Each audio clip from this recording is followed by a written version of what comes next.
Salam cerdas, Ibu, Bapak, saudara-saudara yang saya hormati. Sesi komentar berita malam ini kita membaca 1-2 berita terkait dengan pergerakan nilai rupiah dalam beberapa hari ini, terutama hari ini, hari pekan terakhir ya. Nah, pertama kita lihat di Bank Indonesia. Bank Indonesia ini biasa memang ada informasi tentang kurs tiap hari. Jadi ada kurs yang namanya JISDOR itu jadi rujukan, lalu ada kurs transaksi Bank Indonesia, nggak jauh ya. Nah, mudah banget kalau kita masuk ke dalam laman Bank Indonesia ada JISDOR ya. Jadi JISDOR itu seharinya sekali tuh dikeluarkan. Kita sudah pernah kanal ini membahas itu artinya apa. Nanti kalau diklik juga ada kurs tengah ya, kurs beli dan kurs jual Bank Indonesia. Nah, tetapi yang ingin kita bacakan adalah setiap hari Jumat sore atau paling lambat malam itu Bank Indonesia merilis tentang perkembangan indikator stabilitas nilai rupiah selama seminggu dari Senin sampai dengan Jumat siang atau Jumat sore. Nah ini tadi dikeluarkan sudah judulnya perkembangan indikator stabilitas nilai tukar nilai rupiah. Nah kita klik ada yang seperti ini, kalau diklik itu siaran pers. Nah saya bacakan aja, ada nomornya, nomor 26-271-DIKOM. Berdasarkan kondisi perekonomian global dan domestik terkini, Bank Indonesia menyampaikan perkembangan indikator stabilitas nilai rupiah sebagai berikut. Sebelum saya bacakan lebih lanjut, ya setiap kali rilis hari Jumat tentang hal ini ya formatnya seperti ini ya selama beberapa bulan terakhir. Nah, ditulis perkembangan nilai tukar 9 sampai 13 Desember, 9, 10, 11, 12, 13, 5 hari ya, dari Senin sampai Jumat.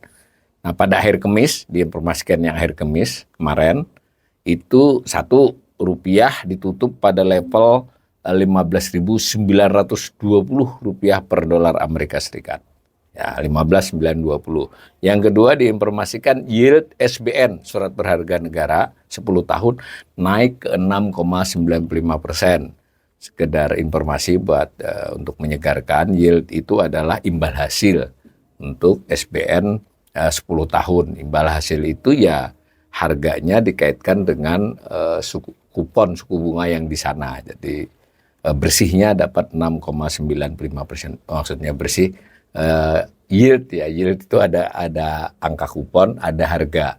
Nah, jadi semacam itu yang mendekati 7% ya. Lalu ada DXY menguat ke level 106,96.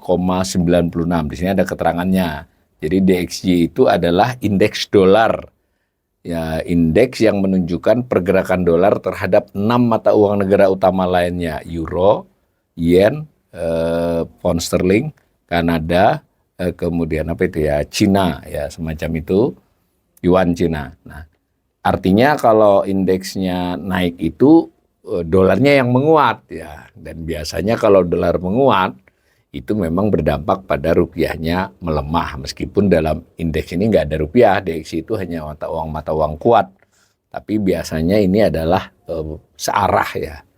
Nah itu 106,96. Lalu nomor 4 diinformasikan yield US Treasury ya, note. Jadi ini SBN-nya Amerika yang 10 tahun naik level 4,328%. Nah, kalau ini berita mingguan ini kita lihat selama beberapa minggu, kita bisa melihat perkembangannya. Termasuk kalau kita langsung ke beberapa halaman, kita sudah bisa melihat grafiknya juga. Tapi di sini saya ingin mengingatkan saja, perhatikan. Ya kita 6,95, SBN kita yang 10 tahun, SBN Amerika 4,32, berarti selisihnya lebih dari 2, berapa itu, 2,6 lebih ya, berarti 260 lebih basis poin ya selisihnya. Nah perhatikan BI rate kita berapa kemarin, 6 ya, atau sudah turun 5,75, saya lupa, 6. Nah sementara US the Fed rate itu 5 ya, 4,75 turun. Jadi ini menarik ya, kalau kita SBN lebih mahal dari BI rate, tapi kalau lebih tinggi maksudnya, kalau US Treasury justru lebih rendah. Nah kanal saya ini pernah membahas ini dengan mengundang narasumber Mas Yanwar Rizky, silahkan dicek ya. Oke, itu hari Kamis. Nah, hari Jumat disampaikan Rp1 dibuka pada 15.945, berarti melemah tipis ya. Lalu yield SBN ke 7%, sudah 7% yield. Nah, lalu ada informasi lain, yaitu mengenai aliran modal asing. Modal asing itu diinformasikan, jadi minggu kedua Desember 2024. Nah, pertama, premi CDS. CDS ini premi untuk asuransi ya, untuk pinjaman. Premi Indonesia 5 tahun. Nanti lain kali kita bahas ini, tapi intinya kalau preminya naik itu berarti risiko meningkat. Kalau preminya turun ya berarti menurun risikonya dari sisi asuransi. Ini relatif stabil. Relatif stabil. Kemudian berdasarkan data transaksi 9 sampai 12 Desember, jadi 9, 10, 11, 12 enggak termasuk hari Jumat ini. Itu tercatat non-residen membeli 7,33 triliun. Jadi modal masuk ya, asing masuk membeli di pasar saham ada netonya, di pasar SBN ada netonya, lalu di sekuritas rupiah Bank Indonesia ada netonya. Tapi saya ingin bacakan langsung yang nomor 3 karena lebih urgent ya. Selama tahun 2024, data settlement sampai dengan 12 Desember, ya 12 berarti Kamis ya, itu non-resident tercatat beli neto 22,78 triliun. Jadi selama 1 tahun kurang sampai 12 Desember itu kita memang modal masih masuk, tapi tipis ya, 22,78 triliun. Kalau kita lihat tahun-tahun yang arus masuknya besar jauh ya. Lalu di pasar saham itu 38,63 triliun, relatif tidak terlampau besar. Nah, justru yang lebih besar adalah dalam bentuk SRBI ya, sertifikat sekuritas rupiah Bank Indonesia. Jadi surat utang jangka pendek Bank Indonesia dibeli asing banyak itu 171,36 triliun. SRBI ini mulai dikenal tahun 2023 ya, bulan apa saya lupa, berarti setahun setengah sudah. Dengan kata lain, Bank Indonesia meningkat utangnya nih. Dari sisi utang luar negeri yang berutang meningkat itu bukan pemerintah ya, pemerintah relatif stabil, swasta malah turun sedikit, malah Bank Indonesia yang membesar. Ini soal model-modelnya saja. Nah, ada informasi juga khusus semester 2 tadi kan sampai 30 November, ini semester 2 ini maksudnya untuk menunjukkan bagaimana perkembangan arus aliran modal asing. Nah, berarti sejauh informasi ini masih belum ada perubahan pola, modal asing masih masuk tapi tipis ya, dan bahkan modal asing masuk itu bukan ke saham, bukan ke SBN yang besar, tetapi ke SRBI. Jadi SRBI selain memberikan yield, jadi kalau yield SBN 7,0, ini biasanya SRBI ini di kisaran 7,06 atau 05, meskipun tipis tapi ada perbedaan. Yang kedua, Bank Indonesia berarti masih dianggap lebih liquid, lebih aman dari sisi investor asing kalau dilihat ini. Nah, ini juga harus dipikirkan di masa mendatang, apa memang kebijakan moneter dan kebijakan fiskal dalam hal ini cara berutang pemerintah itu sinkronisasinya bagaimana. Bisa terjadi, ini tanda petik ya, lumayan terjadi perebutan ya. Nah, itu fakta yang disampaikan BI. Saya belum ngecek jurnalis-jurnalis memberitakan apa. Biasanya agak telat, besok pagi pada rame memberitakan, bukan rame ya, ada beberapa media yang memberitakan ini. Karena itu saya hanya mengetik soal kurs saja. Misalnya kalau kita ketik kurs dolar hari ini di mesin pencarian, yang pertama keluar itu adalah yang Google Finance ya, informasi Google Finance. Ini tidak persis sama dengan kurs di Bank Indonesia. Ini sudah sampai sore ini itu sudah 16.021. Ini tidak mengenal ditutup hari Jumat ya, karena ini kan untuk menunjukkan di seluruh pasar tentang terkait rupiah dengan dolar di seluruh pasar dunia maksudnya.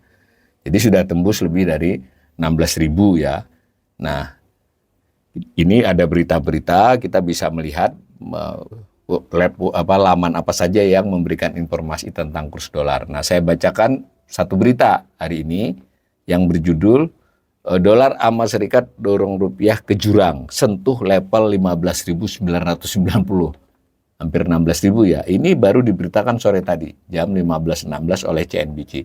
Tapi kalau kita baca, CNBC itu menjelaskan, bukan menjelaskan ya, menginformasikan kepada pembacanya itu, jadi ini persepsi jurnalisnya ya, itu rupiah melemah itu pada perdagangan pekan ini sudah hampir, pada penutupan perdagangan pekan ini khusus pasar di Indonesia, karena menurut mereka ini karena sentimen global yang didominasi oleh data inflasi Amerika Serikat yang baru ditunjukkan. Lalu dia mengutip Refinitiv. Refinitiv ini nama sebuah perusahaan lembaga yang memberikan info, riset segala, memberi data. Reuters dulu asalnya ini.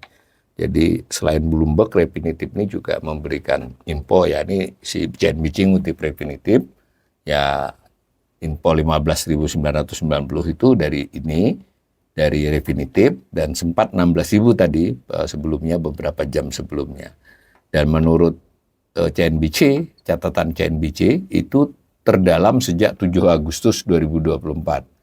Nah, kalau kita lihat grafiknya begini nih. Jadi sebenarnya ini kan kita pernah sampai 16.425 ya bulan Juni ya. Jadi ini turun, meskipun fluktuatif cenderungnya turun, malah sempat 15.095 di 25 September, pelan-pelan naik lagi. Nah, di awal tahun ada 15.400-an. Jadi sepanjang tahun ini fluktuasinya, tahun 2024 ini termasuk fluktuasinya lebih volatile dibandingkan tahun-tahun sebelumnya ya. Jadi ini volatile artinya. Kanal ini sudah berpendapat sejak 3-4 bulan yang lalu bahwa keseimbangannya 16.000. Meskipun kemarin sempat ke 15.000, keseimbangan baru menurut kami di Bright Institute, menurut saya itu di kisaran 16.000. Ini nampaknya kembali ke keseimbangannya. Dan jangan lupa APBN pun yang untuk 2025 mengasumsikan 16.000. Jadi dengan demikian netizen juga tidak usah terlalu reaksioner kan. Biasanya kan ketika terus melemah lebih reaksioner, ketika menguat sampai 15.000 itu tidak banyak yang bicara, netizen ya, bukan media. Tapi ini jika kita menganggap kisaran 16.000, sebenarnya ketika dia melemah itu, menguat, itu adalah para pihak di pasar profit taking. Dan ini saatnya dia mengambil keuntungan dari ketika mereka dapat di kisaran 15.000 menuju ke 16.000 ini. Ya so far meskipun ini volatile, ini masih menunjukkan keuangan Indonesia, industri keuangan, pasar uang, dan secara umum moneter itu relatif masih, betul kata Bank Indonesia, relatif terjaga. Tetapi ini juga mengisyaratkan ke kita volatilitas ini bisa meningkat di tahun 2025. Nah, volatilitas yang meningkat jika tidak ada external shock ya itu biasalah di pasar. Tetapi kalau peningkatan volatilitas ditambah dari informasi tentang modal asing yang masih wait and see, maka memang pemerintah, Bank Indonesia, sama-sama otoritas ya ekonomi itu perlu waspada dengan berbagai kemungkinan yang di pasar uang ini bisa merembet ke industri keuangan keseluruhan, bisa merembet kepada kondisi moneter. Mudah-mudahan hal buruk tidak menghadang kita di tahun 2025.